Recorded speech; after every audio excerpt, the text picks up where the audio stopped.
Olá a todos e a todas, aqui é o professor Fabrício e vamos dar início à nossa videoaula. Bem, logo que se segue o estudo dos sistemas de defesa, como uma sequência lógica, nós passamos a estudar o goleiro. O goleiro é a peça-chave num time de handebol. É a peça-chave num time de handebol. Ele é o atleta mais importante do jogo. É claro que vocês podem pensar, poxa, mas e aquele que faz o gol, aquele que é o arremessador principal do time? Lógico, ele com certeza é importante porque fazer o gol é o objetivo final do handebol. Mas um time ele só vai ser tão eficiente quanto o seu ataque se ele tiver um bom goleiro. Tanto é que o goleiro existem livros que estudam só o goleiro de handebol. Inclusive eu passo a nomenclatura de um aqui para frente. Mas o goleiro, ele é a peça-chave e eu vou mostrar para vocês aqui qual é a importância do goleiro de handebol. Né? Esse atleta que eu acabo dizendo que ele é, né, comparando a um jogo de baralho, ele é o coringa do time. Ele é o coringa. Muitas vezes, tanto é que quando um goleiro faz uma defesa, para quem acompanha o handebol, para quem joga, para quem já assistiu. Tanto é que quando um goleiro faz uma defesa, é comemorado como se tivesse feito um gol. Então, dada a importância da ação que ele acabou de fazer. Tá ok? Lógico, nós temos todas a regra número 5, que vocês estudaram. A regra número 5 fala só do goleiro, das atitudes, das condutas do goleiro. A gente vai falando aqui pra frente. Vejam, é tão importante o goleiro que ele tem uma regra só para ele. Tá ok? Então tá aqui o livro, tá certo? Deixa eu fazer aquela marcaçãozinha. Aqui, ó. Aqui é o livro do professor Juan Pablo Greco, tá? É o caderno de goleiro do handebol. Vocês encontram em vários estante virtual, pode encontrar no sebo, nem sempre, mas às vezes pode acontecer.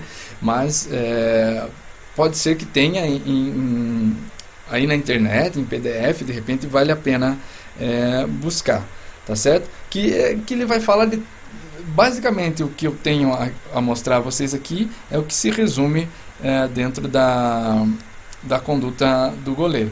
Só em relação a equipamento do goleiro, às vezes isso se faz interessante um destaque. Percebam que raramente o goleiro usa luva, né, no handebol. Teve um tempo que o goleiro usava a luva, isso há muito tempo, o goleiro usava a luva de futebol, de futsal, não é? Depois de um tempo passou a usar luvas de meio dedo, aquelas de meio dedo. E depois de uns anos para cá, os goleiros passaram a não usar mais luva, nem joelheira, nem cotoveleira. É basicamente a calça, porque como vai fazer muitas defesas com as pernas, então para a bola não bater muito forte, muito embora vá bater, quem sabe amorteça um pouquinho, mas dentro dos equipamentos do goleiro, então muitas vezes não se inclui, embora possa, mas não se inclui luvas.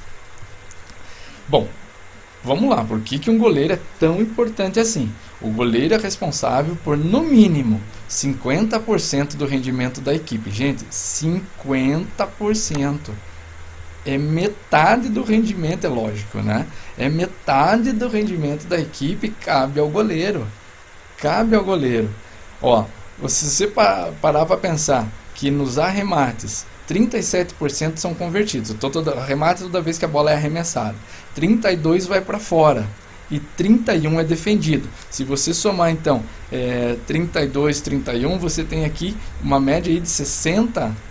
Você tem aqui 63% são condições do goleiro, mas que a média fica em 50%.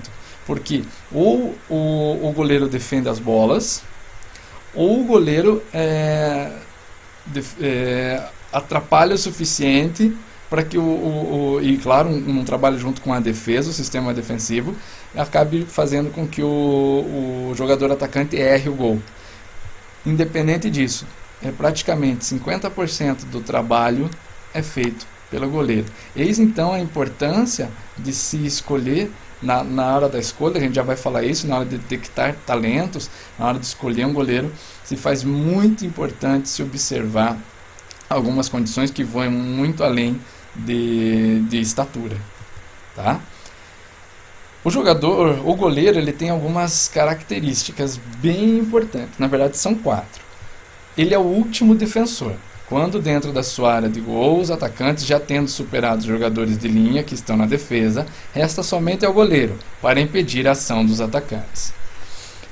Então, por mais óbvio que possa parecer, mas ele é a última linha de defesa. Se você pararem para pensar numa linha de defesa completa, a gente costuma falar em linhas de defesa baseando apenas os jogadores de linha. Então, por exemplo, se temos uma defesa 5-1, nós temos 2 linhas de defesa.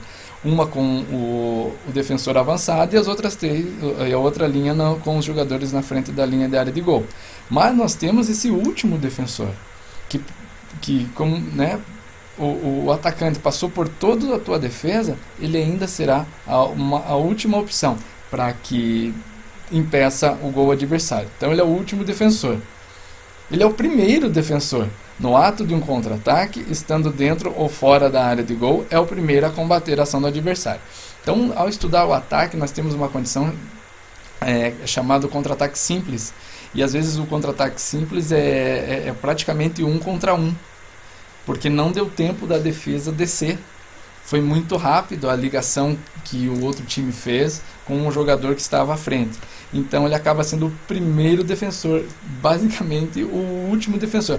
E principalmente se o goleiro de repente estiver jogando fora da área de gol, onde ele só vai poder tocar com os pés, só vai poder defender como um jogador de linha, não é? Mas acaba sendo o primeiro defensor, porque nesse contra-ataque só estava ele mais ele e o atacante. Então ele acaba sendo o primeiro defensor. Tá ok? Ele também é o primeiro atacante. Por que ele é o primeiro atacante? Quando efetua o ritmo inicial para um ataque em sistema ou quando inicia um contra-ataque. O time atacante errou o gol, errou o arremesso, né? O goleiro pega a bola e deu a continuidade. O goleiro já pega a bola e faz a ligação com o jogador. Geralmente os extremas saem primeiro, os alas, os extremas, eles saem primeiro. Ele já faz essa ligação com o ataque. Então, por ele fazer essa ligação com o ataque, ele acaba se tornando o primeiro atacante. Vejam a importância do goleiro. Último defensor, primeiro defensor em caso de contra-ataque simples. Ele é o primeiro atacante, agora ele fazendo a função nessa condição de contra-ataque. E ele também pode ser o último atacante. Quando fora da área de gol, atua como apoiador da equipe, geralmente quando a equipe está inferiorizada numericamente ou recebendo uma marcação sob pressão. Como eu já disse, o goleiro pode sair da área de gol. Hoje existe a possibilidade, né? Vocês já viram do goleiro linha, mas enfim, o goleiro tradicional ele pode sair da área de gol e pode ajudar a equipe. Porém, a partir do momento que ele sai, ele acaba se tornando um jogador de linha e está passível de sofrer as sanções de um jogador de linha. Mas ele não costuma se afastar muito do gol, ele não vai lá para frente do ataque.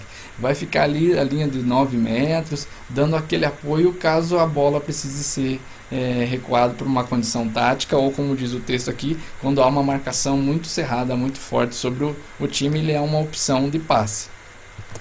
Ok? A escolha do goleiro. Como eu disse, a escolha do goleiro não pode ser atrelada a uma característica, né? Até coloquei uma figurinha lá à frente, tá certo? Vamos ver aqui algumas delas. Observar quem gosta de jogar no gol e quem preenche os requisitos necessários para a posição, não é?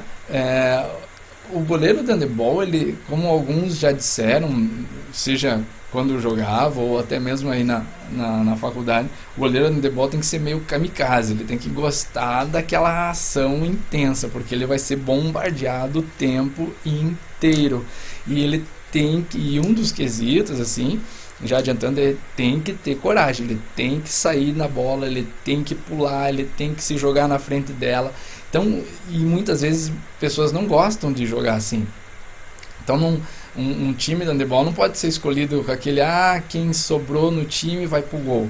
Não, muito pelo contrário. Se isso acontece em outras modalidades, no handebol você tem que ser escolhido a dedo o goleiro, porque ele não vai poder se encolher quando uma bola vier, né? É claro que os arremessos ao rosto do goleiro é punido com um cartão vermelho. Porém, pode acontecer. não é? Pode acontecer, pode acontecer. E o goleiro tem que estar preparado e tem que ter essa coragem para se expor.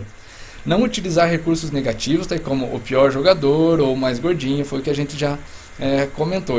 Tem que ter critérios mais técnicos mesmo. Não adianta você escolher o dono da bola que é ruim de bola e nem o atleta que é mais reforçado ali, mais reforçadinho para ir ao gol. Não, isso não é um recurso técnico, eu diria até profissional, funcional para a condição do goleiro.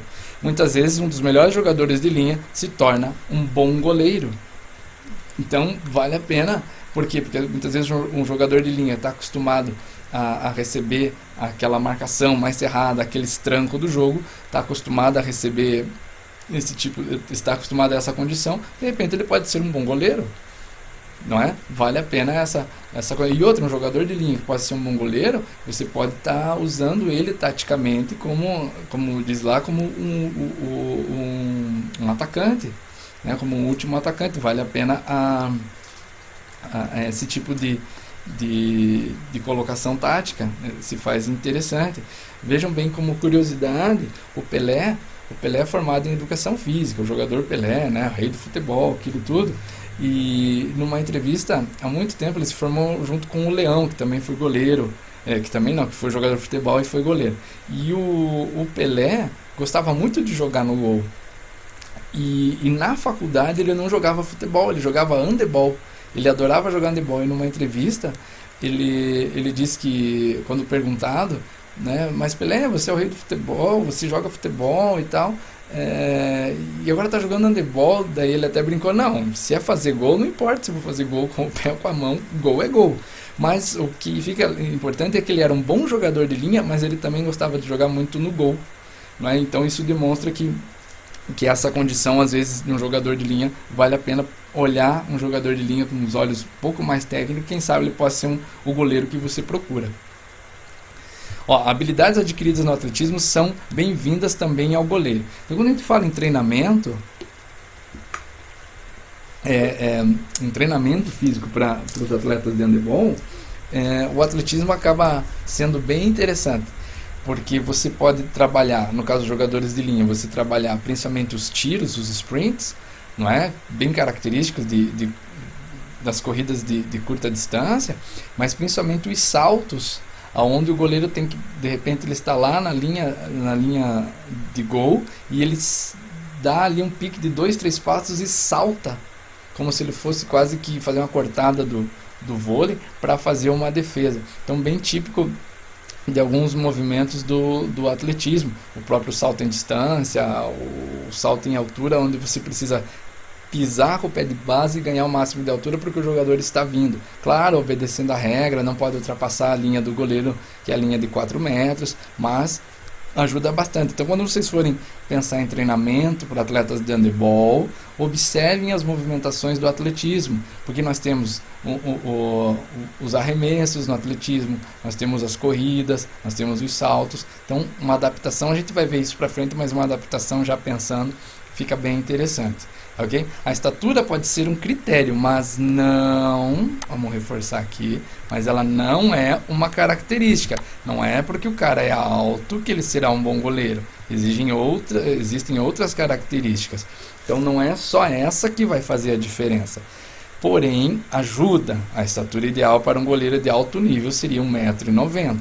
Ela ajuda. Então, você ter um goleiro muito baixo, que de repente ele fica abaixo da linha de visão dos jogadores de defesa, pode atrapalhar, porque ele só vai perceber a bola quando a bola estiver, depois de um arremesso, só vai perceber a bola quando ela estiver muito próximo a ele. Então, se ele tiver uma estatura em que ele possa enxergar os seus jogadores de defesa e a movimentação e as intenções de arremesso do time adversário, isso já contribui. Então, um jogador de baixa estatura pode ter essa dificuldade, mas não quer dizer que ele será um péssimo goleiro. Nunca especializar o goleiro precocemente. E, na verdade, isso aqui é uma regra geral para todos os jogadores, né, gente? Criança é criança. Então, você vai trabalhar como o técnico de handebol de uma escola. Criança, ela tem que aprender o handebol brincando, aquela condição lúdica, vai introduzindo as regras aos poucos, não precisa fazer um trabalho físico, elas naturalmente vão jogando o handebol dentro das condições, aí você remaneja. É lógico que a criança pouco que ainda não adquiriu uma certa agilidade, ou seja, mudar de direção e velocidade, não adquiriu algumas determinadas características, você vai colocando ela em posições que exigem menos. Mas você não precisa precocemente fazer com que ela seja exposta a treinamentos que mais tarde venham a prejudicar a evolução ou desenvolvimento natural biológico desta criança. E é claro, a partir ali dos seus 11, 12 anos, você já pode introduzir exercícios já visando a formação de uma equipe mais concisa, mais concreta, cada um com a sua posição, cada posição tem sua característica e tem a sua individualidade no treinamento. Tá ok? Mas nunca especializar, e é claro, nunca especializar o goleiro. Como eu disse, o goleiro ele é o atleta mais exigido no jogo de handebol, então tem que ter um cuidado. Se você detecta uma criança que tem essa condição de ser um bom goleiro, quem sabe você vai trabalhando ela aos pouquinhos para que quando ela chegar na idade certa, aí você possa exigir um pouco mais, mas deixa a criança ser criança. Tanto é que o handebol tem uma adaptação, nós temos ela no GEM inclusive, e isso é previsto pela Confederação Brasileira de Handebol, que é o mini handebol, não é? E que inclusive tem o manual do mini handebol, entre no site da Confederação Brasileira, tem lá, podem baixar o manual do mini handebol, tem lá regulamento próprio, regras próprias para o mini handebol, inclusive em relação aos sistemas de ataque e defesa, porque eles não podem ser exigidos como os alunos maiores. O treinamento de base do goleiro poderia ser iniciado por volta dos 13, ou seja, no treinamento de base das categorias menores.